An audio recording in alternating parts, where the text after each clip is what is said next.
Қайырлы күн, менің онлайн студенттерім. Кешегі сабағымды бүгін жалғастырып кеткім кеп тұр.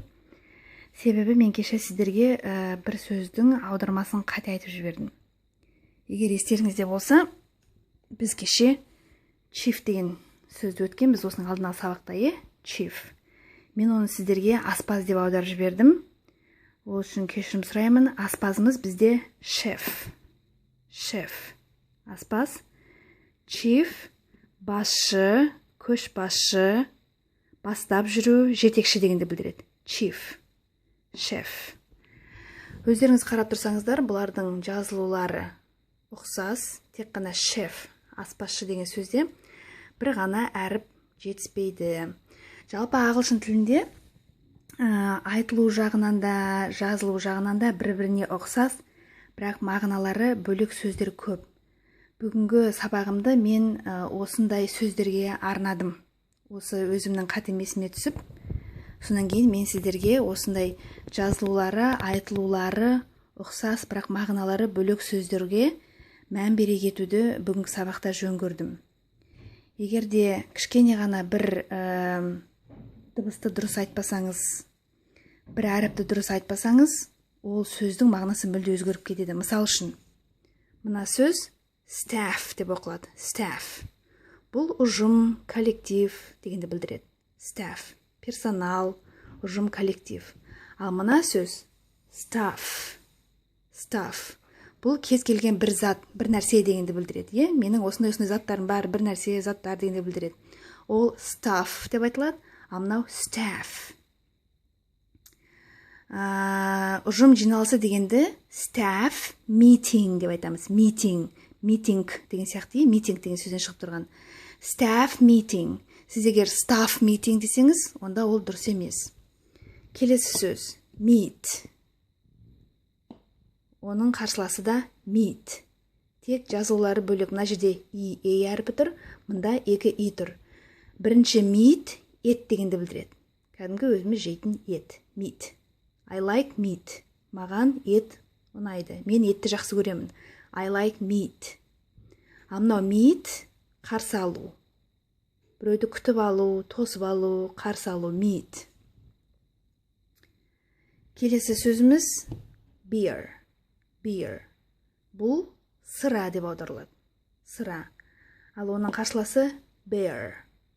Сәл-пәл өзгеріс бар, бұл аю деп аударылады. Сыра бізде beer, аю бізде bear. Келесі, біз тұрмақ тіпті шетелдіктердің өздері шатастыратын сөздер then және than. Мынау жаңағы T мен H-тің қосылған түрі, бірақ бұл с емес, одан гөрі жаңағы сыңғырлаңқы айтылады, then деп. Then деген сосын, содан кейін деп аударылады. Сөйлемнің ішіндегі көмекші сөзі then. Ал than деген салыстырмалы түрде қолданылатын орыс тілінде чем деп аударылады. Біз қазақша оны қарағанда деп айтуымыз мүмкін. Мысалы үшін, менің досым маған қарағанда ұзынырақ дейтін болсақ, қазақ тілінде, сол сөйлемді ағылшын тіліне аудару үшін than'ді қолданамыз. Than, қарағанда, салыстырмалы түрде айтылатын сөз. Ал мынау then, сосын, сонан кейін деген сөз. Келесі сөзіміз there. Анда дегенді білдіреді, анда. Ал мынау, бұл да there. Бұл тәуелсіз есімдігі, олардікі дегенді білдіреді, көпше түрде олардікі. Бірақ екеуінің жазылуы да бөлек, айтылулары ұқсас. There. Келесі сөзді сіздер білесіздер, осының алдында өткенбіз. Leaf. Жапырақ, оның қарсыласы leave.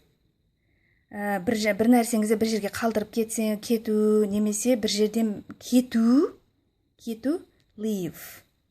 Now leave. Кішкене созамыз, одан кейін в жұмсақ айтылады. Одан кейінгі сөзіміз no. Одан кейін келесі сөзде no деп айтылады. Бірақ мына no жоқ дегенді білдіреді. Мына no білу дегенді білдіреді. білу. Мынау жоқ, мынау білу, know. К-ні оқымаймыз. Бұл өткендегі knife деген сөз сияқты, оған әлде мен сіздерге мысал келтірем. Сонымен сіздер бұл сөздердің аудармасын жазып алдыңыздар деп ойлаймын. Мен аудармасын бәрін жаңа ауызша айтып өттім. Енді бір рет тағы да салыстырмалы түрде оқып шығайық. Chief, chef, staff, stuff, meat, beer, then, there, live, no. Енді жаңа өзім айтқандай, кішкене оқылу ережесіне тоқтала кетейік.